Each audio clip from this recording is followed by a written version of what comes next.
just start with where we began our first this 2 days ago. We give condolences to the 67 families of the 67 victims in this accident. Tonight, we also need to give the condolences to yet another set of individuals who were killed in the crash. Our hearts go out to all of them.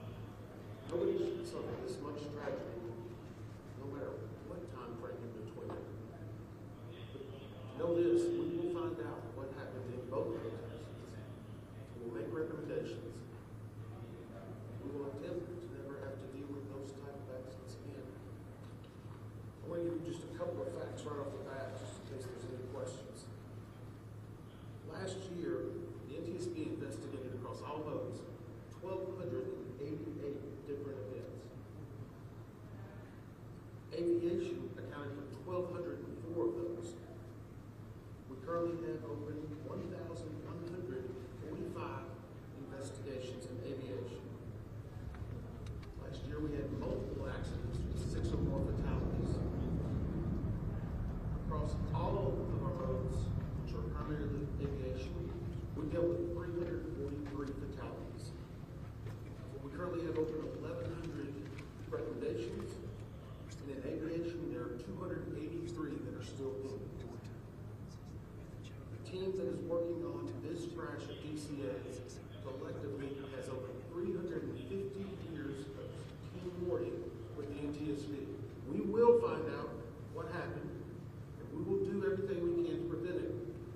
I don't want anyone to think, because we were working 2 accidents, this is what we do. Week in and week out. Just today, a lot more people are paying attention to it. I want to take an opportunity to introduce Bryce Banning. He hasn't really spoken the last couple of times, but he's been working hard, put together a lot of information. Bryce joined the NTSB in 2012 as a senior aircraft investigator. He's been the investigator in charge of hundreds of aircraft investigations. He's an airline transport pilot with commercial privileges for single-engine land and sea, certified flight instructor, multi-engine instructor, and instrument instructor. He's also a certified airframe and power plant mechanic. Bryce has accumulated over 8,000 hours of flight time in all types of aircraft, ranging from Pipers to Navajos, King Airs, and Leo. He's served in multiple management positions in multiple airlines, and he's been leading this team since the inception. He's going to brief you on some details that we have, and we'll come back with some additional details.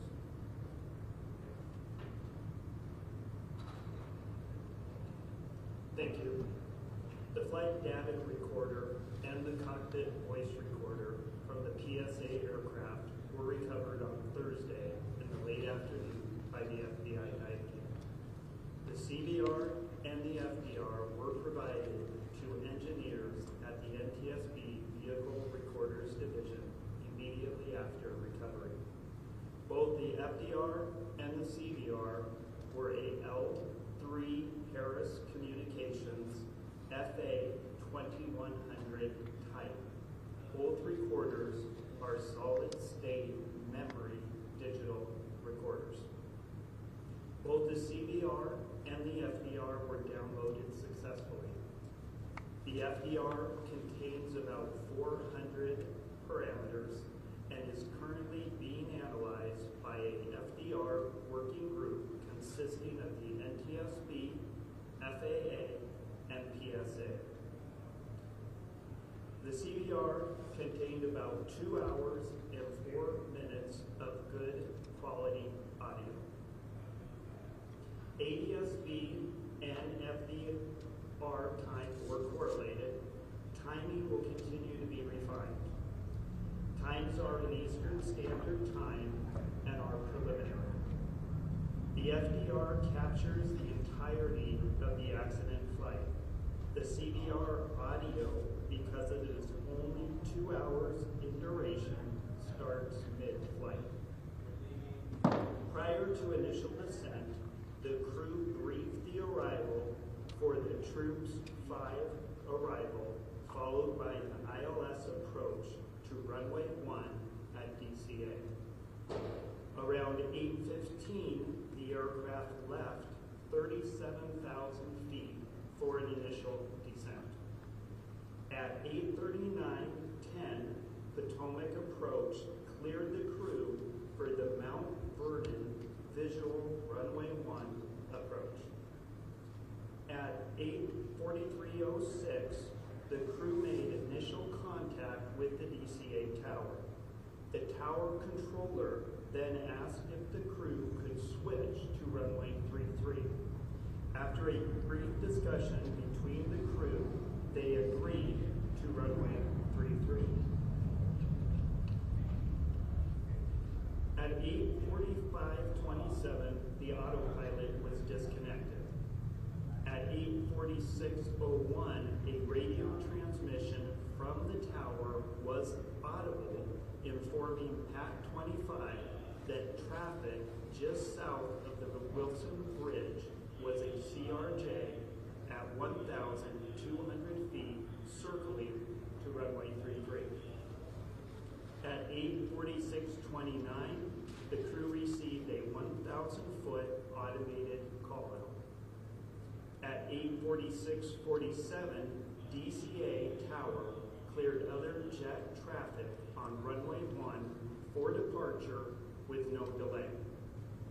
At 8:47:29, the crew received a 500-foot automated call-out. At 8:47:39, a radio transmission from the tower was audible, asking Pat 25 if the CRJ was in sight. 1 second later, the crew received an automated traffic advisory stating traffic. At 8:47:42, a radio transmission from the tower was audible, directing Pat 25 to pass behind the CRJ. At 8:47:58, the crew had a verbal reaction, and FDR data showed the airplane beginning to increase its pitch. Sounds of impact were audible about 1 second later, followed by the end of the recording. A CVR group consisting of party representatives from the NTSB, PSA, ALPA, and the FAA has been convened. The group is currently working to transcribe the entirety of the CVR recording verbatim.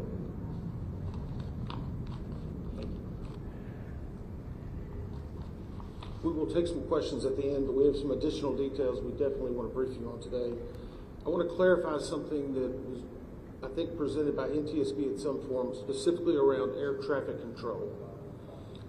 The Washington DCA tower was communicating out any transmission on a VHF and UHF frequency. Any transmission would come out on both bands. The Black Hawk was transmitting out with a UHF band, while the CRJ jet was transmitting out with a VHF. To put that in context, both the airplane and the helicopter would hear any air traffic control, but they would not hear the other aircraft or helicopter, conversely, if they were transmitting out. I bring that up because we are now working through the transcript of the air traffic control, and many people have heard online different recordings. Those do not contain the UHF radio transmissions. What they're hearing is the VHF recorded on certain software programs. As we synchronize the timing on that, we hope to be able to release it tomorrow. We do have it. We're working through the synchronization because the specific time will be very critical. Now, a few updates in regard to the Black Hawk helicopter. We can verify it was on a training flight that would utilize night vision goggles. We do not know at this time if the night vision goggles were actively being worn, nor what the setting may be. Further investigation should be able to let us know if that occurred and what factor it may play in the overall accident. We do know that and we announced the combination CVR and the flight data recorder was extracted last night from the aircraft. When it was brought to our lab and opened, there was a water intrusion. Again, this is not uncommon. If you recall in the CRJ, that cockpit voice recorder also had a water intrusion. It is going through the same process of ionized water until it's put into a vacuum oven. We still are very confident we will have that data. On the Black Hawk, we can confirm that we are looking into a priority air transport, and that's where you hear PAT, that on the prior day, PAT-11 was in close contact with a Republic Air flight. The Republic Air flight rejected the landing and did a go-around. The reason we are bringing this up is our data currently shows there was over 1,000 feet of separation between those two aircraft. 1,000 feet is a good safety barrier. Obviously, the pilot made its own decision in rejecting the landing. We just wanted to bring that fact out. It will be considered in the overall evaluation of this accident. So now let's go on to some controllers.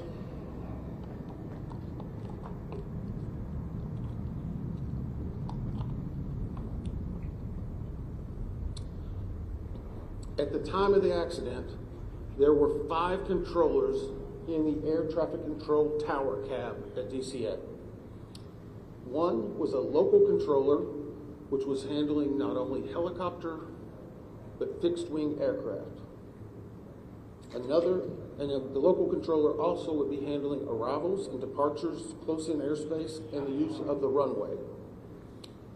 There was a ground controller, which was handling all aircraft and vehicles not on the runway. In addition, there was a local assist controller. This person is responsible for assisting the local controller in any type of actions that are needed, reviewing data, scanning the field, a multitude of different things. You will not hear the assistant controller on any of the ATC tapes, but we can confirm that person was in the cab. In addition, there's an operations supervisor who has direct oversight over the tower. This is someone who manages everyone that's involved in the operation, along with an operational supervisor in training. That leads us to confirm there were 5 people in the tower at the time of the accident. At this time, we have interviewed the local controller, the ground controller, and the local assist controller. We anticipate having the interviews with the operations supervisor and the supervisor in training conducted no later than Monday evening. And for a little bit of context, this is a controller's worst nightmare. It hits everyone that works in that cab and knows them very hard. These interviews take a long time, not because there's that much talking, but there's several breaks that occur for emotions, just to be able to compose themselves to talk about what happened. We want to be thorough. If we need to go back for additional information, we absolutely will. We're getting full cooperation and access to those individuals we need. And we hope, again, to have them completed no later than Monday. Now we're going to talk a little bit about altitude. And I'm going to preface this. We're going to try to work through your questions. But I want to be very clear. Our team has had some internal debate on releasing one part of this. And whenever I explain it, I hope you will understand why. When we received the recorders from the CRJ, we were able to define an altitude of where it was very close to the time of impact. That is a data point we feel very comfortable with. We also have an initial set of information in regard to what was being seen on the cab in the control tower. We have not finalized that and need to get more granularity to it. And we currently don't have the readout from the Black Hawk. I put all that into context for you in that whenever I give you some altitude information, one part of three pieces we have defined. Another part we feel fairly confident but need to get more information, and a third we don't even have. Currently, the CRJ, based upon the data recorder, at the time of impact, was at 325 feet, plus or minus 25 feet. This is from the belly of the CRJ. The CRJ itself is 20 feet and 8 inches from the wheel to the top of the tail. So from the belly, the CRJ at the time of impact was 325, less or minus 25 degrees. And for those who follow this closely, that is a corrected altitude. It is based on the NTSB data and the flight data recorder. Our preliminary review of what the tower cab was showing on the data screen that would have been in front of the controllers was 200 feet near the time of the accident. Again, this data is preliminary. Tomorrow, we feel very comfortable that we'll be getting the additional data sources that will confirm precisely what it would have been on the screen at the time. And I would also caution you, there's typically in the cab on that screen, it may be a 4 to 5 second refresh rate. But obviously, this is something that we're going to be looking at very closely. The third prong of that is the helicopter recorders. Between those three, whenever we have those data points finalized, we feel that we'll be very comfortable in saying exactly what altitude this occurred at. And I know that's been a lot of speculation. You may have a few questions on it, but I want to caution, we're trying to give you what information we have and we verified at that time. With that, we'll take some questions. Just one second.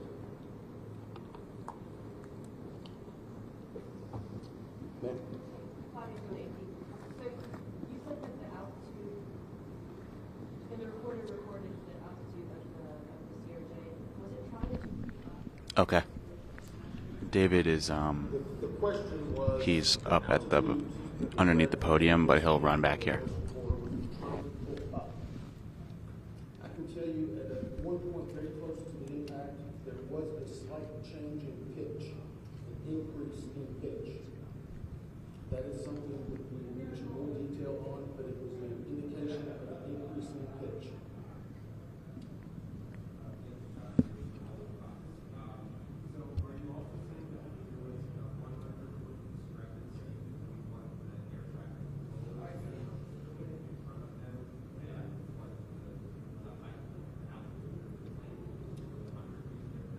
So the question is, was there a 100 feet difference between what we felt the plane to be operating at and the air traffic control? We're saying the initial data we have on the control tower map says 200 feet would have been visualized. This is a fairly good estimate, but it needs to be finalized. I should say estimate. It's a fairly good initial read. It needs to be finalized. And again, the CRJ was operating at 325 feet, plus or minus 25. And how common is it that the two aircraft would be operating on The question is, how common would it be that the two aircraft would be operating on separate frequencies? It is completely common. The military operates on one frequency, civilian on another. We're just trying to clarify that because you're only reading something or hearing some things online, so we're trying to get out and dispel some of these yes.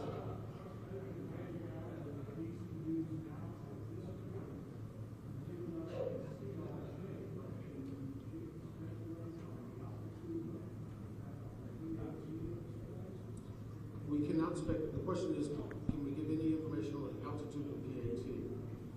We cannot at this point. Obviously, an impact occurred, and I would say when an impact occurs, that is typically where the altitude of both aircraft were at the moment. But again, when we have the data from the recorder, we will be able to give you more specific.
question is about the traffic that was heard on the cockpit force report.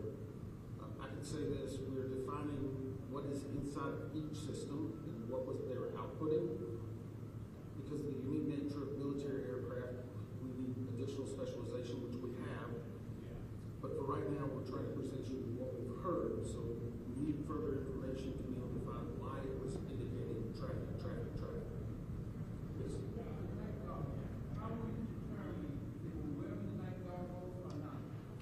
Question was, how will we determine if they were wearing the night vision goggles or not? Part of that will be based, and we already know during the extraction of the bodies, how they were presented and what was around them. I can say that impact was very significant.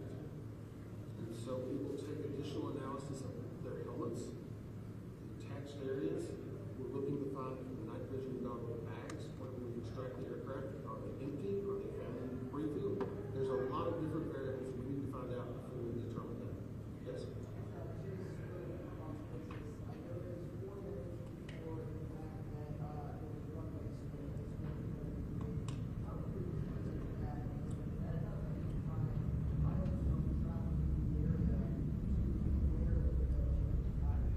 Okay, so the question was in regard to the term we use is runway switch.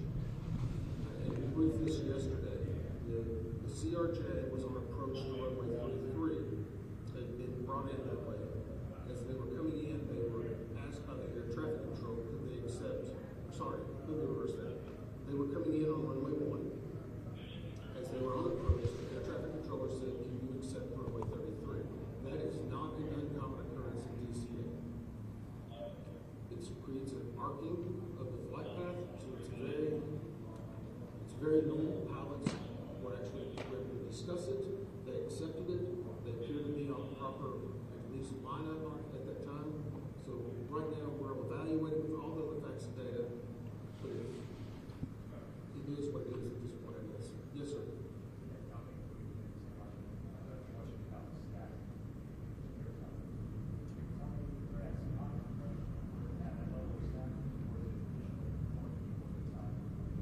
The question was the staffing at the time of the actual accident with the 5 individuals. I have not gotten an update from the air traffic control people. I know that the primary thing we wanted to get was exactly that. And there's been discussions because, again, typical work is can change based on the day of the week, the time, the weather. So we will not categorize anything as typical right now until we can present it in a better fashion. Yes, sir.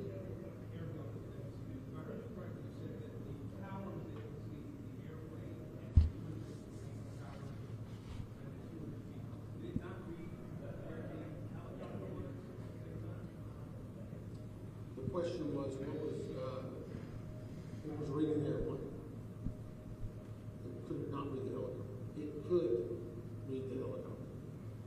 And the reason why I'm saying it could, and this is again getting into more specific information, the definition that's needed for us to evaluate that further will be downloaded tomorrow. Do you want to get sort of later on how those control towers those monitors obviously assimilate different pieces of information. So our initial brief was showing that. We're giving you the 200 feet as indicative of the CRJ. I don't want to speculate specifically on the Black Hawk. Sorry. Sorry. Come on. So, as previously stated, we know that the FDR data provided indicated that the CRJ was at 325 feet, plus or minus 25 feet. We also, initial preliminary data right now indicates that on the tower's radar scope that was available to the controller,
this is a complex investigation. There's a lot of pieces here. Our team is working very hard to gather this data, make sure we, as Member Inman has said, understand why this happened. Hang on, I'll call it.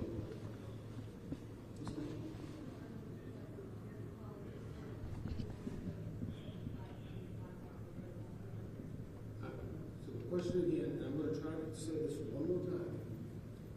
The CRJ, at the time of impact, based on ADSB data, and it was the data in the flight report, shows that that airplane was positioned at 325 feet, plus or minus 25 feet. On the radar scope in the CAD, our preliminary review shows that the Black Hawk helicopter would have visualized at 200 feet. It's not as defined, that is preliminary. We will get more significant information. We wanted to present the 325 plus or minus because we knew that certainly with it, but without presenting it with the radar scope information or with presenting that, it could cause some conflicts. So I'm going to be very careful to make sure we still have a lot more work to do. These are one of thousands of data points and maybe hundreds of thousands of pages. We're trying to release the information as we know it and make sure we're giving the best information that's accurate and learning from it. Okay.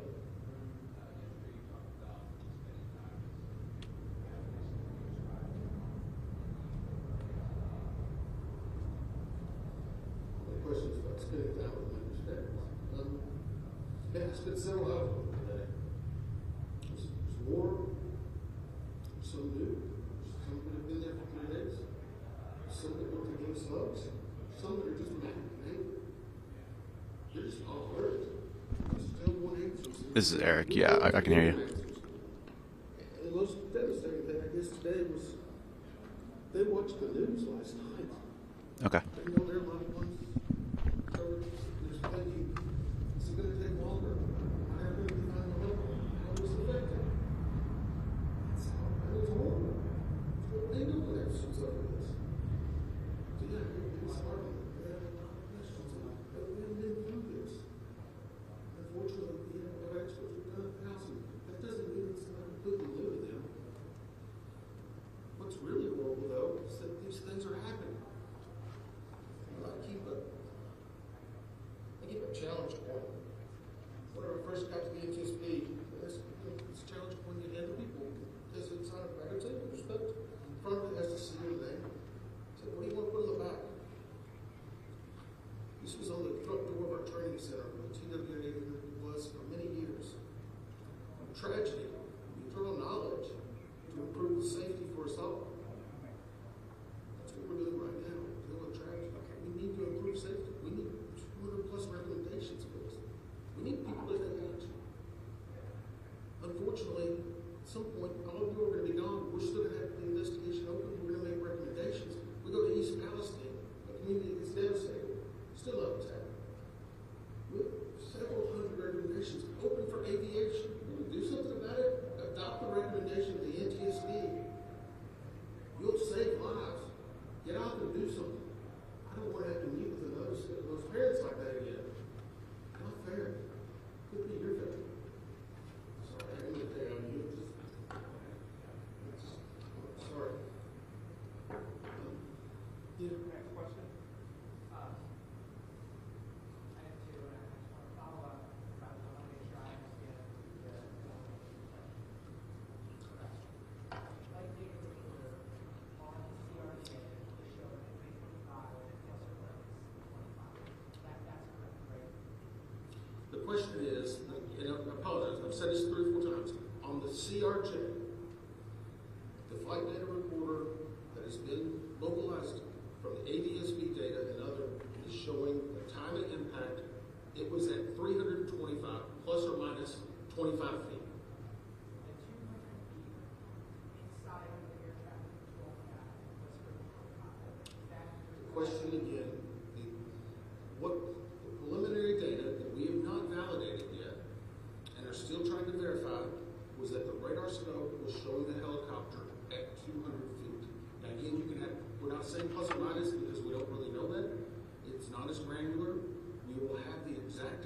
set tomorrow evening. We knew you would have some questions, so please be responsible in reporting this. We need more info, but we know that some of that information is coming out, and we're trying to provide it. No more. Sorry, I've answered the same question several times. Sorry. Go ahead. This is just a clarification on this topic. I understand what the radar scope from the ATC craft is showing and what the black box showed you from the CRJ. I guess the question is, what would explain the discrepancy, which appears to be 100 feet, but clearly they So the question is, what would explain this discrepancy? That's what our job is to figure that out. That's what we're doing. That's the reason we're giving you information to dispel some of this, some information that may be out there. We're the gold standard across the world because we tell the facts. And sometimes we have to give a